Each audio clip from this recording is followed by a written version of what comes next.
ምሽት 4 ሰዓት ላይ ዓለም ሁሉ በጉጉት የሚጠብቀው የአርጀንቲናና የኢንግላንድ ጨዋታም አሰላለፍ ከወዲሁ ወጥቷል። በአርጀንቲና በኩል ግብ ጠባቂው እንደሚጠበቀው ኤሚ ማርቲኔዝ ነው። በተከላካይ መስፈር ሊሳንድሮ ማርቲኔዝ እና ሮሜሮ መሃል ተከላካይ ናቸው። ግራና ቀኙን ኒኮላስ ታግላፊኮ እና ሞሊና ሲመሩት መሃል ሜዳውን ኤንዞ ፈርናንዴዝ እና ፓራዴስ ተጣምረዋል። ሲሞኒ እና ማካሊስተር ከነሱ በግራና በቀኝ ይገኛሉ። ፊት ጁሊያን አልቫሬዝ እና ሊዮኔል ሜሲ በአጥቂነት ተሰልፈዋል። በእንግሊዝ በኩል ግብ ጠባቂው ጆርዳን ቢክፎርድ ነው። መሃል ሜዳውን ጋር ተከላካዮቹ ጊ እና ስቶንስ ናቸው። ጄምስ እና ስፔንስ ግራና ቀኙን ኮሪደር ሲይዙ መሃል ሜዳው ላይ አንደርሰን ከራይስ ከጣምሯል። ፊት ለፊታቸው ላይ ጁድ ቤሊንግሃም ይገኛል።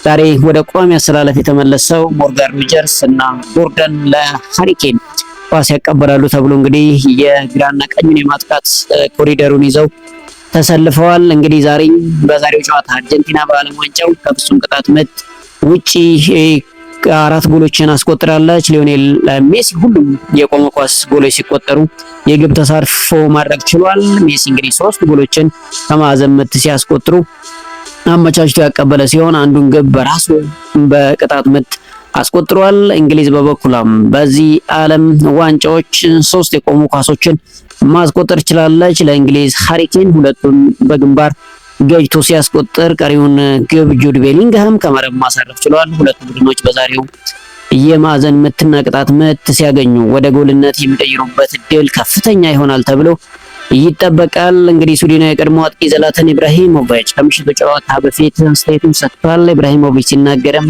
እንግሊዝ ከዚህ በፊት የፈጣሪን እጅ አይታለች፣ ዛሬ ደግሞ የፈጣሪን ግራግር ታያለች ሲል ለሊዮኔል ሜሲ እንግዲህ ያለውን አድናቆት ተናግሯል። በ1986 ዓለም ዋንጫ ዲያጎ ማራዶና እንግሊዝ ላይ በተለምዶ የፈጣሪ እጅ ወይም ደግሞ ሃንድ ኦፍ ጋድ ተብሎ የሚጠራውን ግብ አስቆጥሮ እንግሊዝ እንዳሸነፉ ይታወሳል። እሱን ለማስታወስ እንግዲህ ይሄንን አስተያየት ሰጥቷል። በአሰልጣኝ ቶማስ ቱኬል በምሽቱ የአርጀንቲና ጨዋታ ሞርጋን ሮጀርስን እንግዲህ በቀይ መስመር ላይ በቋሚ አሰላለፍ ላይ እንደሚያሳልፉ ተገልጿል። ሞርጋን ሮጀርስ በዘንድሮ ዓለም ዋንጫ በቋሚ አሰላለፍ የተሰለፈው በምድብ የመጨረሻ ጨዋታ ፓናማን ሲገጥሙ ብቻ ነበር። ሮጀርስ በዓለም ዋንጫው ከዲሞክራቲክ ኮንጎ ጨዋታ ውጪ በሁሉም ጨዋታዎች ላይ ግልጋሎት መስጠት ችሏል። አሰልጣኝ ቶማስ ቱኬል በዓለም ዋንጫው በቀኝ ክፍሉ ላይ የአርሰናሎቹን ኖኒ ማዱኬና ቡካዮ ሳካን እያፈራረቁ ሲጠቀሙ ነበር። አሰልጣኝ ቶማስ ቱኬል በኖርዌይ ጨዋታ ሞርጋን ሮጀርስን ተቀይሮ ከገባ በኋላ ባሳየው እንቅስቃሴ ደስተኛ መሆናቸውን ተዘግቦ ነበር። ዛሬ እንግዲህ ወደ ቋሚነት መልሰውታል። ምን ያሳየናል የሚለው ይጠበቃል። እንግሊዝ ብሔራዊ ቡድን ተከላካይ ኮንሳ ቡድናቸው እንደ አርጀንቲና ከዋክብት መያዟን ገልጿል። አርጀንቲና በትልቅ ደረጃ የሚነሱ ተጫዋቾችም ይዛለች፣ ነገር ግን እኛም እንዲሁ ይዘናል ሲል ጃሬድ ኳንሳ አስተያየቱን ሰጥቷል። የእንግሊዝ ዓላማ ለፍጻሜ መድረስ መሆኑን ጃሬድ ኳንሳ በሰጠው አስተያየት ገልጿል። ስለ ቡድን አጋሩ ኤሚሊያኖ ማርቲኔዝ የተጠየቀው ኳንሳ እንግዲህ ሜዳ ላይ ጓደኝነት የለም ሲል ምላሽ ሰጥቷል። እንግሊዝና አርጀንቲና ጨዋታቸው እንግዲህ 4 ሰዓት ሲጀምር በሁለቱም መስመር የሚጠበቁ ተጫዋቾች አሉ። በተለይ ሊዮኔል ሜሲ ሌላ ደረጃ ላይ ነው ያለው ሚክ ሪቻርድስ ለአርጀንቲናው ተጫዋች እንግዲህ ሊዮኔል ሜሲ ያለውን አድናቆት ገልጿል። ሊዮኔል ሜሲ በዓለም ባሉ እግር ኳስ ተጫዋቾች ላይ አስደናቂ አሻራውን አስቀምጧል ሲል ሚክ ሪቻርድስ ተናግሯል። አክሎም ሊዮኔል ሜሲ እያስመለከተ የሚገኘው ነገር ሌላ ደረጃ ላይ ነው ሲል ሚክ ሪቻርድ ተናግሯል። በዛሬው ጨዋታ ሌላው ተጠባቂ ነገር የወርቅ ጫማ ፉክክሩ ጉዳይ ነው። በዘንድሮ ዓለም ዋንጫ እንግዲህ ከየትም ጊዜ በላይ ትልቅ ተጫዋቾች ጥሩ ጊዜ እያሳለፉ ይገኛሉ። ኤርሊንግ ብራውት ሃላንድ 7 ጎሎችን በማስቆጠር የወርቅ ጫማ ፉክክሩ ውስጥ ነበር። ይሁን እንጂ ኖርዌይ ከውድድሩ መሰናበቷን ተከትሎ ሃላንድ የወርቅ ጫማ የሚያሸንፍበት እድሉን አጥቷል። አሁን ላይ ሊዮኔል ሜሲ እና ኪሊያን ምባፔ 8 ግብ አስቆጥረው ለኮከብ ግብ አግቢነቱ እየተወዳደሩ ይገኛሉ። ትላንትና እንግዲህ ኪሊያን ምባፔ መሰናበቱን ተከትሎ ሊዮኔል ሜሲ ምናልባት 2 ጨዋታዎች ሲኖሩት ኪሊያን ምባፔ አንድ የደረጃ ጨዋታ የሚያደርግ ይሆናል። ስለዚህ በፉክክሩ በዚሁ የሚጠናቀቅ ከሆነ ኪሊያን ምባፔ በአሲስት ብዛት በልጦ የሚያሸንፍ ይሆናል። ለእንግሊዝ ጥሩ ግልጋሎት እየሰጡ የሚገኙት ቤሊንግሃም እና ሃሪኬን 6 ጎሎች አላቸው። እነሱም ዛሬ ላይ እንግዲህ ድንቅ እንቅስቃሴ አድርገው አርጀንቲናን የሚያሸንፉና ጎል የሚያስቆጥሩ ከሆነ ሌላ እድል እንዳላቸው ይጠበቃል። እንግዲህ በኖርዌይ ጨዋታ 2 ጎል ያስቆጠረው ቤሊንግሃም በውድድሩ ያለውን የግብ መጠን ከሃሪኬን እኩል 6 አድርሷል።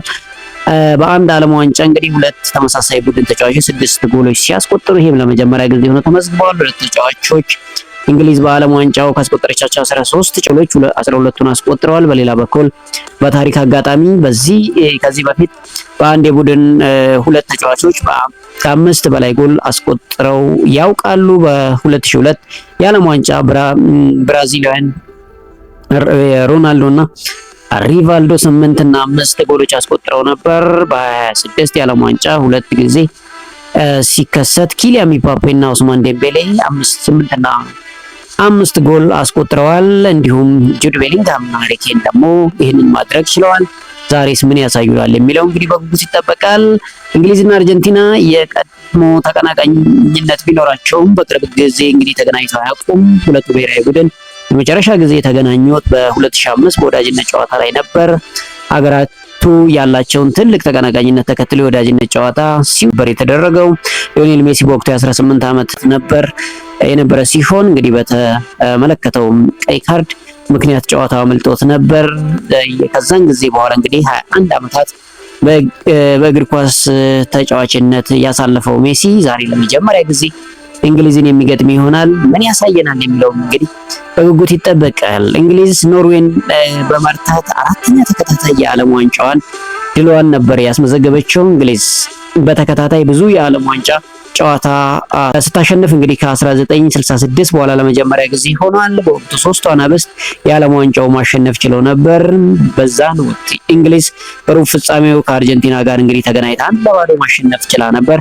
ዛሬስ ምን ያደርጉታል የሚለው እንግዲህ በጉጉት የሚጠበቅ ጉዳይ ነው። ያም ሆነ ምላሹን ምሽት 4 ሰዓት ላይ የምንጠብቀው ይሆናል። ውድ የማያ ስፖርት ተከታታዮች ግምታችሁን በኮሜንት ሴክሽን አጋሩን። ማን ያሸንፋል የሚለውን ግምታችሁን አስቀምጡልን። መልካም የመዝናኛ ቀን ይሁንላችሁ። መልካም ምሽት።